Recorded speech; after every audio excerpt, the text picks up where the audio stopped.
I just want to make a pre-disclaimer and say, excuse my cat in the background for doing nonsense and my messy apartment. I just moved here, and yeah. Also, I really don't want to put out this kind of like negative content and just be kind of like a Debbie Downer.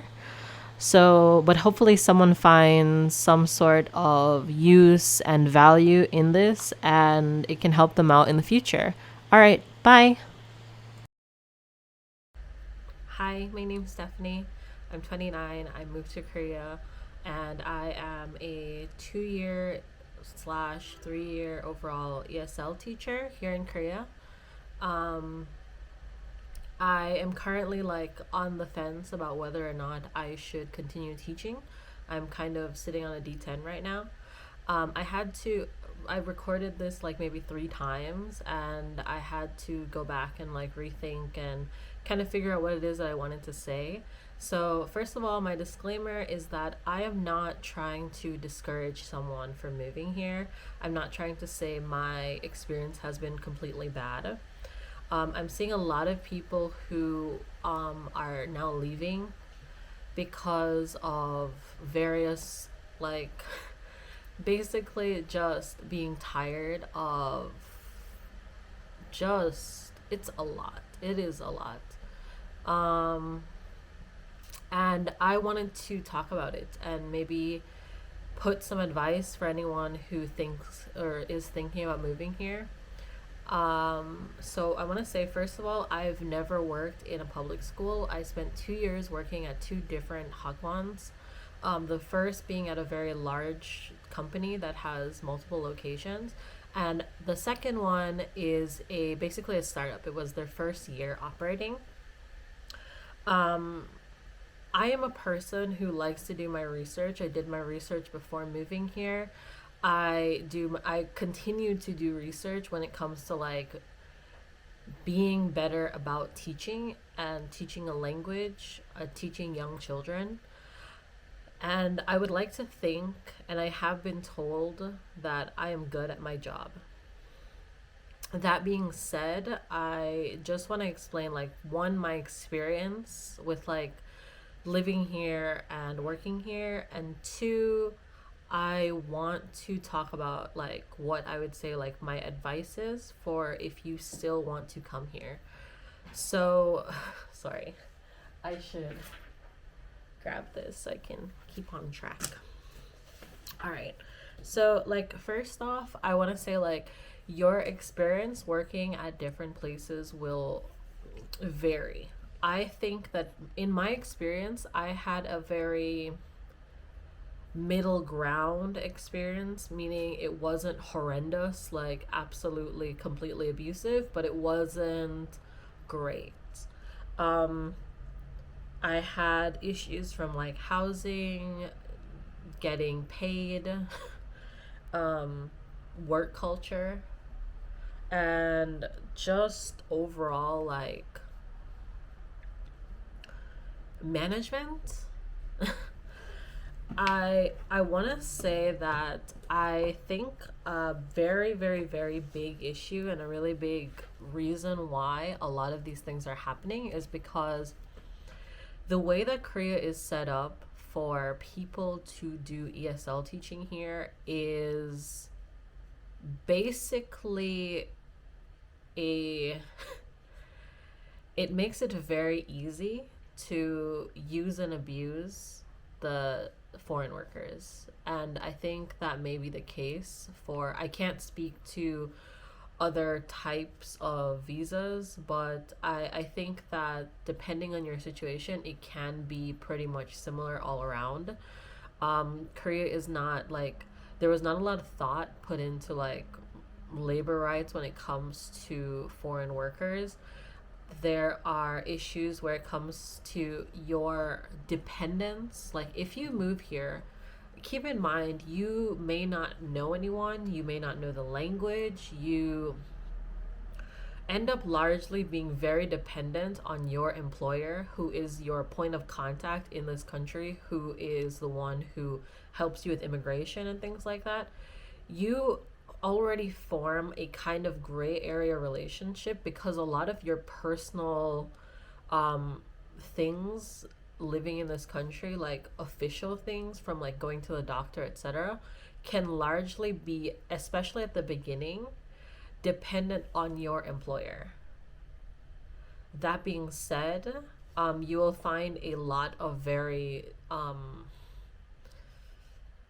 borderline illegal things happening when it comes to like your employer getting medical information, or things like that. And I would say it really ends up being like a trust fall game when it comes to that, because you are largely put in a like very weak position when it comes to that. It is very difficult for you to report or try to gain some sort of justice when it comes to like treatment and things like that. You are never given like the labor laws on paper. Here you go. These are like the laws of this country. So a lot of the time you start off not knowing exactly what it is that you're entitled to. So a lot of people, especially in your first year, you end up signing contracts that are inappropriate, downright illegal, basically a trap. And you like a lot of people just don't know any better, because the general assumption is, oh, you're going to be working for this company, this is like a legal work document, it's going to be like kosher.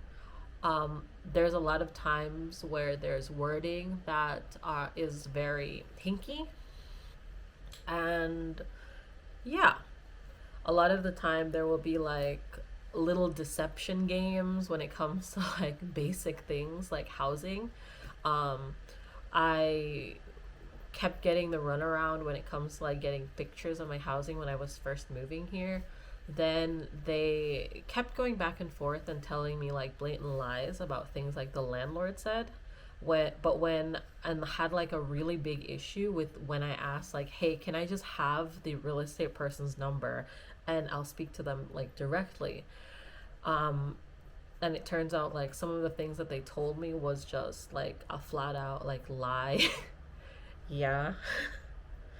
There is an issue where it comes to like the work culture here, where the expectation basically is that you are just going to be here to basically have work piled on you, and if you can't get it work done during the amount of hours, you will just volunteer your extra time. And I will say like there is some places that are not like that, and there are some places that are. There are some places who have a very manipulative tactic to try and get you to do those types of things. And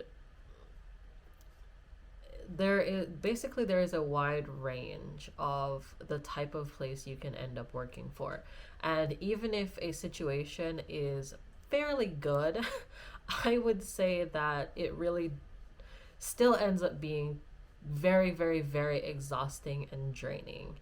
I would say my personal experience is I haven't had horrendous things. I've had some not so great things. I've been screamed at by my head teacher. I have been made to work like ridiculous amounts of hours, because at the end of the day, like, I don't like being unprepared or bad at my job. So for someone like me working in an environment where they essentially like they mismanage the school and poorly plan everything, so it makes it like basically impossible for you to be like on top of all the work that you have to do when it comes to preparing for your actual lessons. And that's actually why I ended up quitting my last job, because despite the fact that they offered me head teacher and like to pay like more than the typical like market amount, I could not sign off on being responsible when I thought honestly it was basically kind of like a scam, because nothing was set out in a way that was in the best interest of the students. And I told my employer that. Um, that being said, I don't want to get too much into like the details of that, but my advice truly for anyone who is wanting to come here, who wants to live here, um, one, you need to actually just advocate for yourself. You should negotiate your pay.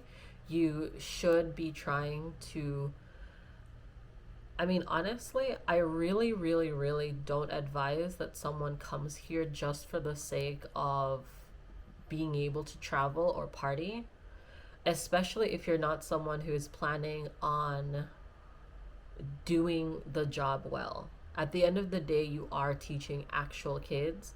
Um, because two things. Well, is it two or three? One, because there are some people who are willing to sign off on the bare minimum for pay, and they're just looking to like basically have a visa so that they can travel around Korea. It makes the market kind of, you have a lot of people who are willing to accept the bare minimum for pay. So the pay scale for an ESL teacher in Korea has not gone up in forever. In a matter of 2 years, I got basically what most people see after they've taught for like 10 years. Like it really, like it's capped. Your earning potential is capped. Two, when you come here and do a just like mediocre job and have no intentions of actually like performing, it creates this like very poor like expectation atmosphere. So I had a lot of, I try to go at things and like figure out like the root of what is actually going on. And I would run into a lot of people who've worked in Hagwons for a long time who have this like low expectation for ESL teachers coming in.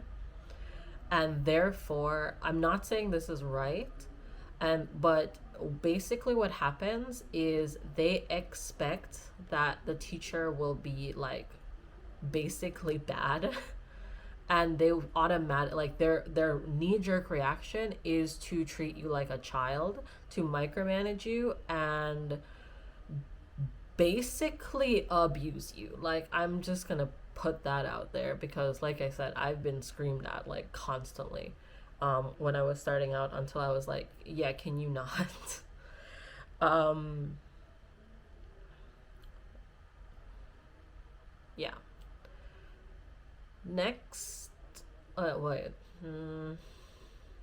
is that it for the whole like, oh, lastly, honestly, if you're from the US, seriously look into a travel visa. There is a long-term travel visa where you can like work part-time jobs, and the entire goal is for you to be able to travel around Korea. I would say that is, it is far better for you to travel around Korea on that type of visa, because like maybe you can pick up a job like working, I don't know.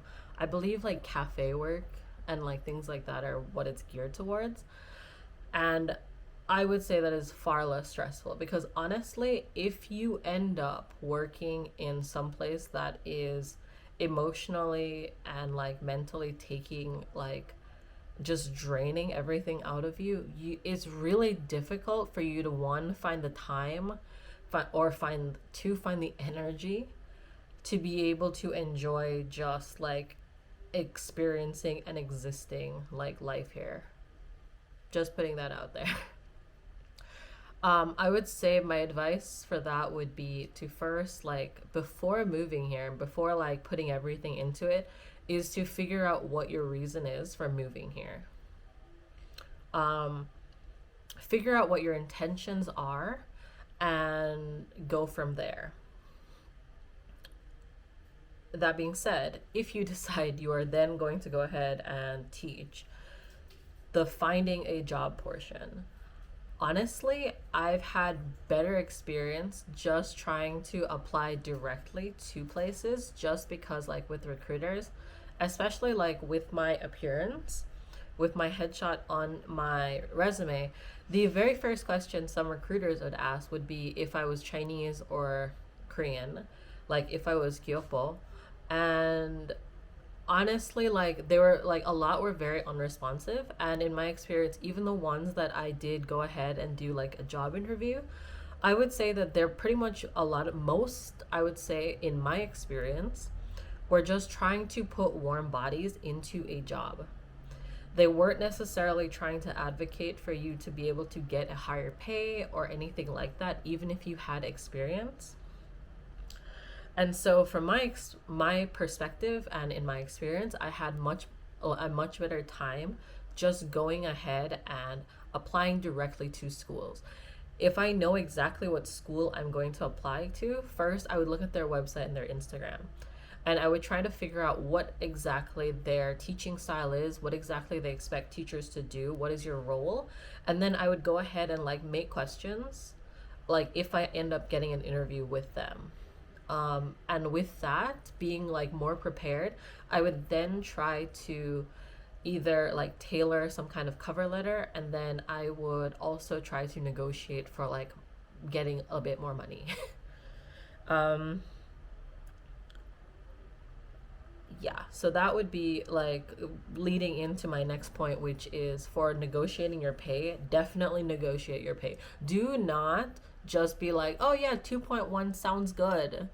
That's like the industry standard. No, like don't do that. Like it is a lot. Like most, it doesn't matter what like most places say. They say it's an easy job. But I would say like in from my opinion and what I've seen, 9 times out of 10 it is not easy, and a lot of the times like you you are stretched, especially if you have like basically like 6 plus teaching hours per day. You are stretched because when you think about it, you may have like 6 teaching hours for the day. Let's say you're there for 8.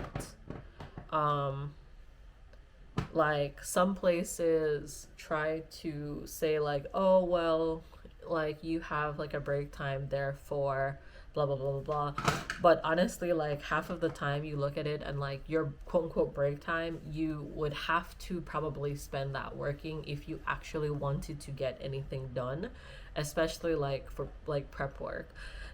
Knowing, I think that's another thing is you when you go ahead and interview, go ahead and find out what exactly your role will be, what exactly you're expected to prepare, and figuring out how much hours you actually think are reasonable, because I think that's a good way to gauge like what your year will look like. Also asking like how often the schedule changes. Schedules don't necessarily change very often in larger schools, but in smaller schools they can change like pretty drastically from like even like month to month. So getting an idea of like what your life will look like for the year would be ideal. Being able to talk to someone who is actively working there or who has previously worked there is also a really good practice. If you're going for housing, make sure you have pictures.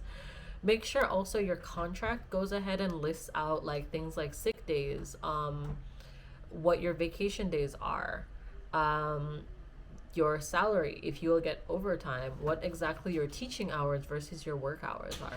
All of these things they don't really tell you. My cat is doing something stupid.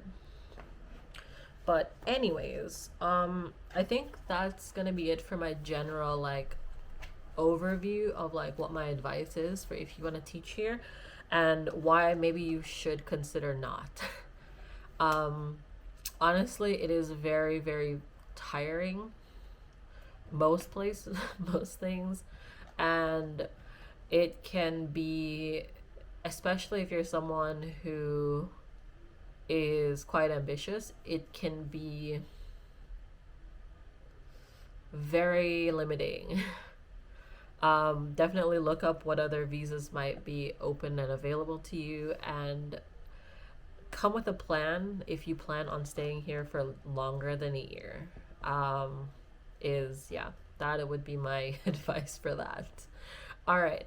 If you find that this was really helpful, or if you have any questions, go ahead and leave a comment, like this video, and share it. And um, I don't know how much, like, if I have a lot of people who ask me questions, I will totally go ahead and answer those.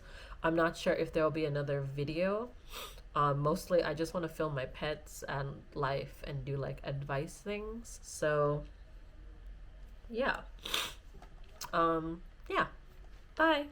And hopefully, the next one will be more positive.